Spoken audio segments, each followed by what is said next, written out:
আসসালামু আলাইকুম, কেমন আছেন সবাই? আনফিস ওয়ার্ল্ডের আরও একটি নতুন ভিডিওতে সবাইকে স্বাগত জানাই।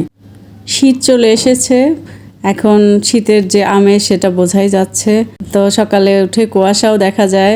আর আমি এই যে সকালে আজকে নাস্তা বানানো শুরু করেছি। আর কিছু পরেটা আগেই বানায় রাখছিলাম, কিছু লুচি বানায় রাখছিলাম আগেই, সেগুলো এখন ভেজে নিচ্ছি।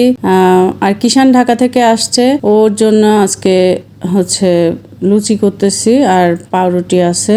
কিষান আবার প্যারাডাইসের রাজভোগ মিষ্টি, ছানার জিলাপি, রসমালাই এগুলো খুব পছন্দ করে। পানি তাওয়া মিষ্টি এগুলো কিষানের জন্য নিয়ে আসছি। ও হচ্ছে সকালের নাস্তায় লুচি দিয়ে মিষ্টির রস ওগুলো খুব পছন্দ করে।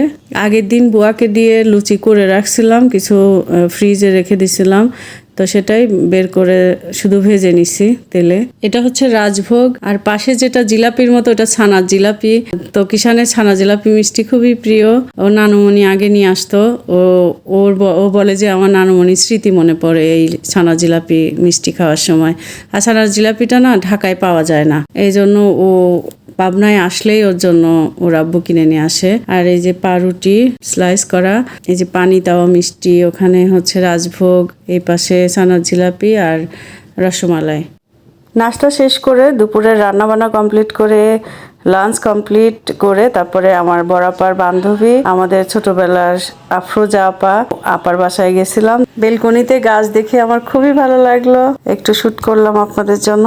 আর এই যে আপার ডাইনিং স্পেস। তো এই যে আমার বড়াপা বসে আছে, আর আরো দুইটা আপা আসছে, আপাদেরই ক্লাসমেট ছিল। তো আপার দুইটাকে দেখে আমার খুব ভালো লাগলো, হঠাৎ করেই দেখা হয়ে গেছে। আমি আর বড়াপা গেছি, আর দুইটা আপা আসছে। প্রথম দেখায় এত আপন করে নিতে পারে আপু। আমি এদিকে আমার ব্লগের জন্য শুট করতেছি, আর আফরোজা আপা কিচেনে। তো আমি এখন কিচেনে যাব। আমার প্রিয় আপা আফরোজা আপার বাসায় এসেছি। আইডল আপা বলা যায়, আমার ছোটবেলার খুব প্রিয় আপা এটা। যাই হোক, আর আপার বাসায় আসছি, এসে আপার হাতে কি খাবো, এটা ম্যাঙ্গো মিল্কশেক। আর হুট করে আসা, এজন্য আপা মানে কি বলবো, প্রস্তুতি মানে ওইভাবে নেই। তো এরকম মানে হুট করে যেটা হয় হঠাৎ করে, তো আপা হচ্ছে মিল্কশেক করতেছে।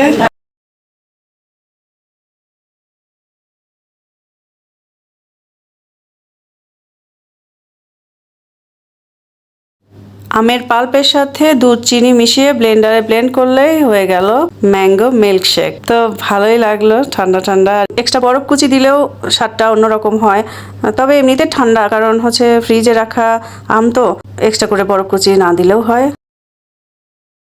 যদিও আপারা চারজন, মানে আমার বড় আপা আর এই তিনজন, এরা হচ্ছে ক্লাসমেট আর ছোটবেলার বান্ধবী আমার বড় আপা আফরোজা আপা। কিন্তু আমার তো সিনিয়র আপু, তারপরেও একটা বয়স এসে গেলে কি হয়, একদম সমবয়সী মনে হয়। আপুদের সাথে আমিও মিশে গেছিলাম, খুব আড্ডা হয়ে গেল।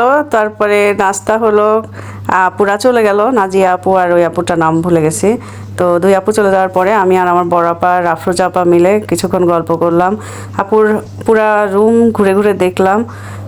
মাশাআল্লাহ, অনেক সুন্দর করে ডেকোরেশন করা ইন্টেরিয়র ডেকোরেশন একদম প্ল্যান মতো করা। আর আপুর ছেলে আর্কিটেক্ট ইঞ্জিনিয়ার, মেয়ে জামাই থাকে অস্ট্রেলিয়াতে। আফরোজা আপুর মেয়ে হচ্ছে মুন, আর আমার বড়াপার মেয়ে তুলি মনি। ওরা দুইজন একসাথে পড়তো একই স্কুলে, বান্ধবী ওরা। আপুর ছেলের বউ MBA করতেছে রাজশাহী বিশ্ববিদ্যালয় থেকে। আমার বড়াপার বাড়ি পাশেই, মানে দুই বান্ধবীর বাড়ি খুব পাশাপাশি। আপার বাসা থেকে পায়ে হেঁটেই আসা যায় আফরোজা আপার বাসায়। তো এই তো আপুর সাজানো গোছানো ফ্ল্যাট, খুব ভালো লাগলো। আর এখানে একটা বেলকনি আছে, আর একটা বেলকনিতে আপু গাছ রেখেছে। এই যে এটা হচ্ছে আমরা যে রোড দিয়ে আসলাম, Kashipur road, Kashipur BSCIC 3 number gate. আর এখানে রাস্তার পাশে যেন অনেক ধুলা। আফরোজাপুর একটা বিজনেস আছে, 3 পিস সেল করেন আপু, জাস্ট একজন উদ্যোক্তা উনি। আর ওনার একটা পেজ আছে আফরোজাস কালেকশন। আর এই যে কালেকশনগুলো আমার বড়পা দেখলো, বড়পা বললো যে আমি তাহলে এত কাছে তুমি বিজনেস স্টার্ট করছো, আমি তো জানি না।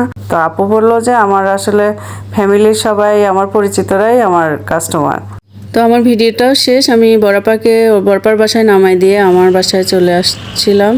তো আমার ভিডিওটা ভালো লাগলে অবশ্যই লাইক কমেন্ট শেয়ার করবেন। এখন বিদায় নিচ্ছি, ভালো থাকবেন সবাই, আমার জন্য দোয়া করবেন, আমার ফ্যামিলির জন্য দোয়া করবেন। আল্লাহ হাফেজ।